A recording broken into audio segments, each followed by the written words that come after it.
Congressman Greg Steube from House Ways and Means. It's great to see you again, Congressman. Good to see you. So he's been on the run. He's been wanted for years in Brazil. He murdered somebody in Brazil. He's an illegal alien. What do you make of this story?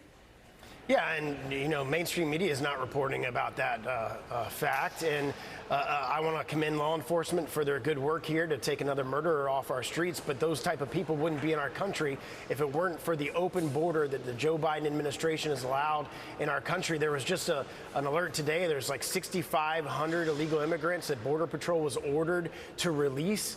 I mean, that's the type of behavior that have caused murderers and rapists and terrorists. It was like 70-something terrorists, more than that now, that have come into our country that are on the terrorist watch list, all because of Joe Biden's policies. You know, Congressman, so it just feels like craziness, out of control. Voters want to feel safe. They don't feel safe under this White House. And then you see what's going on in New Mexico. Let's get your reaction to this breaking news. The New Mexico Democrat Attorney General, the Attorney General for the state of New Mexico, says he's not going to defend Democrat Governor Grisham against any lawsuits over her unconstitutional suspension of Second Amendment gun rights.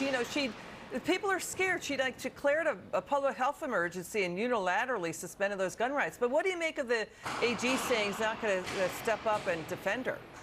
Well, good, and thanks to some Democrats who are actually standing up to her and saying that this is completely unconstitutional. I've said all along that Democrats like to use these powers, these emergency powers. We saw that with COVID and the lockdowns and all of that, to exercise authorities that they don't have. You have a constitutional right to the Second Amendment, and a governor can't waive that because they view some type of an emergency. You can't waive constitutional rights, and it's actually surprising that you're seeing Democratic sheriffs in New Mexico, Democratic members of Congress standing up and saying, nope, you can't waive constitutional rights.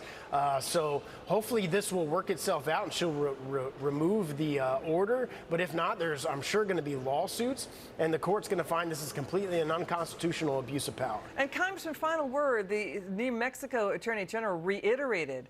He said, and he repeated what the governor, Grisham, already admitted, that her suspension of Second Amendment rights, gun rights, will not stop. It won't stop criminals from still using guns, Congressman.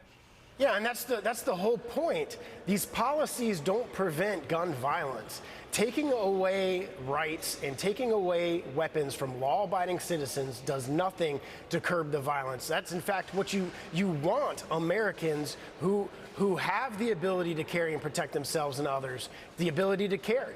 Got it. Congressman Steube, we look forward to having you back on the show. It's good to have you on, sir. It's great to hear your insights. We'll see you, we hope, soon. Now, this big problem and backlash against